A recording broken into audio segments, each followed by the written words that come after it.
Welcome back to Ask Allison. Here's today's question. I've gained a bigger follower on social media lately, which is stressing me out. I feel overwhelmed by all the exposure. I'm starting to get negative comments, along with comments and messages from people requesting stuff for me.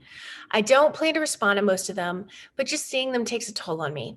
I think a lot of people who also expect therapists to serve and help freely, especially therapists who are women and women of color. I have a disclaimer highlight on my page, but would appreciate any other tips you have for dealing with social media stress as a therapist putting themselves out there. Love this question. First, I want to thank Therapy Notes for sponsoring Ask Allison. It's an all-inclusive, simple, affordable practice management system.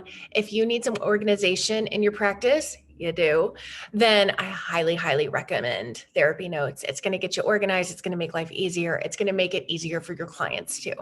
Therapynotes.com. You can get 2 months free if you use the promo code Abundant. That way you can play with it and see if it's for you.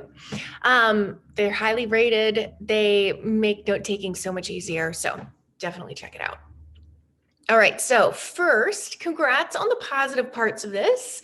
Your message is definitely landing for people. It feels good to know that your efforts are paying off in the form of followers.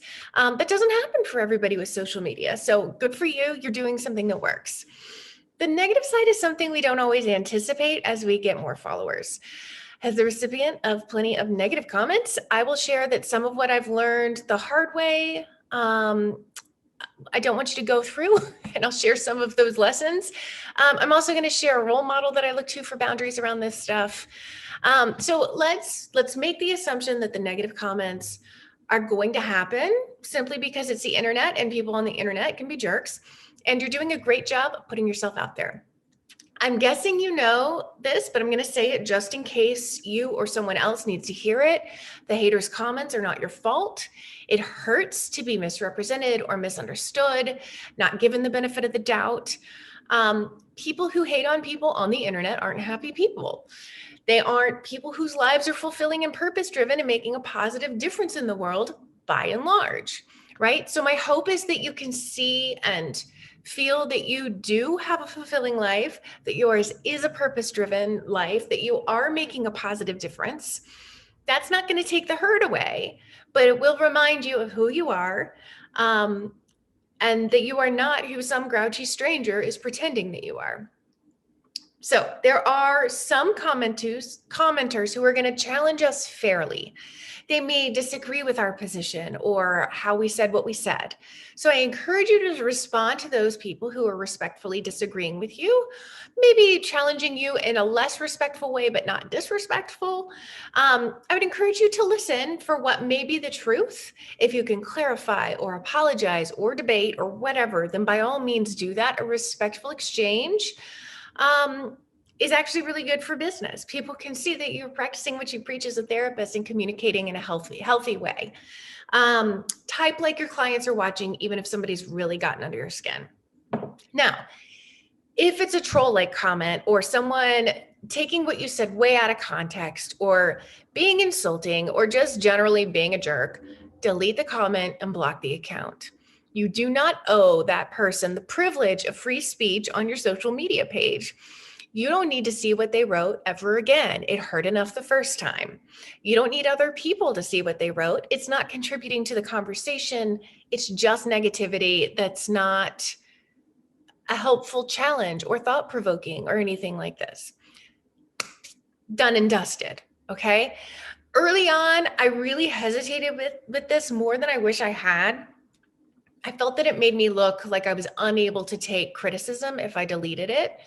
And then I would see the same kinds of comments on other people's threads, and I'd be like, this literally adds zero value to anyone. It makes me feel bad for the person whose page it was posted on. Like there's just nothing helpful about this. So by all means, get rid of the troll comments, get rid of the haters. It's really fine. Now, for those who are requesting things from you via DM, go ahead and have a copy and paste response. So for people who want to pick your brain, it can be as easy as, well, it sounds like an appointment may benefit you. If you're in whatever state you're licensed in, you can get in touch through my website. If you're not, I recommend reaching out to a qualified mental health professional. If they come back at you, feel free to paste in a really boundaried response, such as, You're not entitled to my time and energy because you follow my social media. Continued demands will lead to you being blocked from my account. There's Blair Amani is a person that I love following. I'm going to tag in the comments. I feel like Blair is such an excellent role model for social media boundaries. She's brilliant. She's awesome in general also, but she's very clear about what's okay and what's not okay with her social media, and that she's not going to respond to everybody, and you don't just like pop in her DMs requiring something of her. So check out the way that she handles it as kind of a role model and just to learn because she's amazing.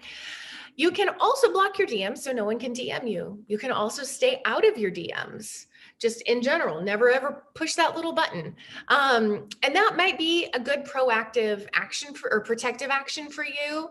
You can still build community in your comments if that's a goal for you in your social media, but you do not have to be beholden to random strangers who feel like they can be nasty to you. I hope that helps. Today's free worksheet is 4 ways to manage haters and trolls. I'm going to include that in the link for you. We have social media training in the Abundance Party. For only $49 a month, you can learn everything you need to know to grow a practice that makes you happy and really serves your community. You can check that out over at abundanceparty.com. If you have questions for Ask Allison, DM me over on Instagram. I would love to pop them in the queue. I'll see y'all later.